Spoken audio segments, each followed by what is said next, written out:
I've always felt that bus stop signs could be a lot better. So for this video, I'm taking matters into my own hands.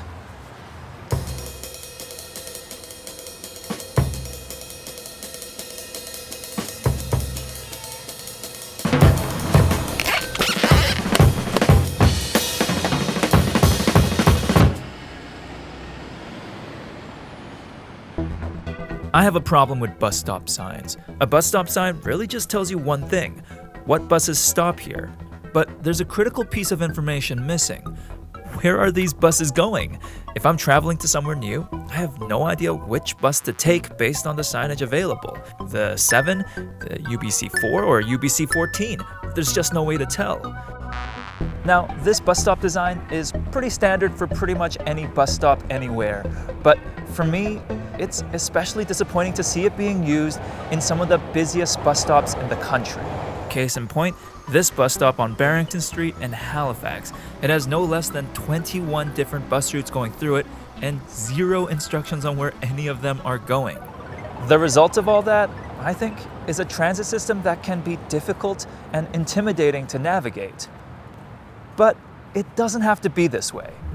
Take, for example, the subway. As soon as you enter a station, you're greeted with signs and maps everywhere, helping you find your way around the system. The signs tell you what stops are ahead of you, while the maps help you understand where you're going within the network.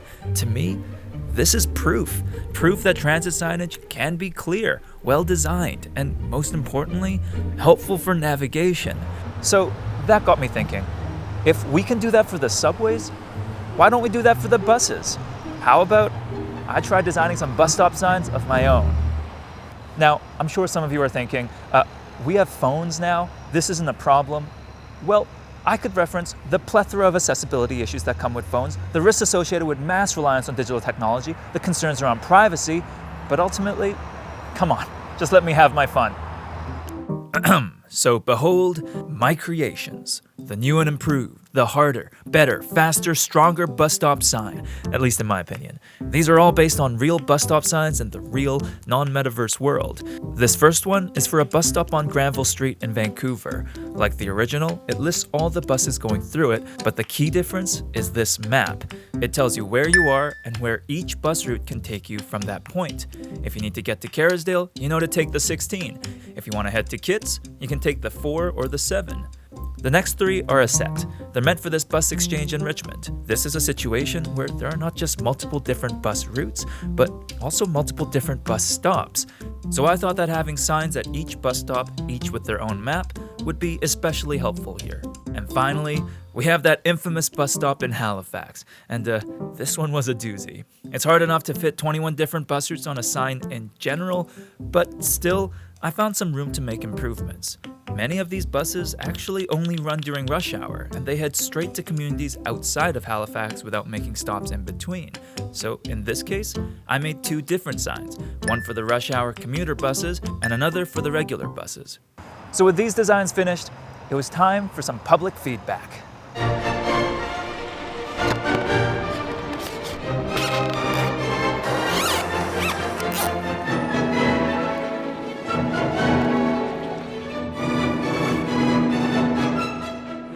I think it's very helpful. It's the color coding. I love it. I love how it points out like all the individual kind of key points. This is really helpful. It shows people where they need to go. Got a broad overview of what we have going on in the transit system. It's a good idea.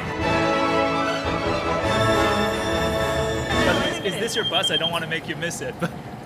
I was going to catch this one. Okay, then how about you board it? Thank you so much again. Now, as much as I love sweet validation, I still have a lingering question. Why aren't bus stop signs like this more popular? Why is there so little signage to help people navigate the buses? Well, there's the obvious answer. This takes a lot of work. Making these designs took a dumb amount of time, and that was for like 5 signs. That kind of effort might be justified for a subway station because there are just way more people using them. But for a bus stop, it might be a bit too much pain for too little gain. At least, that's what I originally thought, but it turns out that's not exactly true. This map helped me see this differently. It shows the number of passenger boardings at every bus stop and SkyTrain station in Metro Vancouver. The bigger the circle, the more passengers. What immediately catches my eye is that many bus stops are just as busy, if not busier, than the SkyTrain stations. In fact, you can see that the vast majority of transit trips here are taken on a bus. You'll find a similar story across the country. If you look at the numbers, buses actually make up a huge part of transit ridership in every city. In Toronto, the Humble bus is just as popular as the subways, and in Vancouver, Edmonton, and Ottawa, they make up the vast majority of transit trips. The only exceptions are Calgary and Montreal. To me, those numbers paint a different story. While the vast majority of public transit riders use the buses to get around, most of our efforts in improving signage go towards other forms of public transit. I think that's more than just a matter of cost. I think that's a difference in priorities.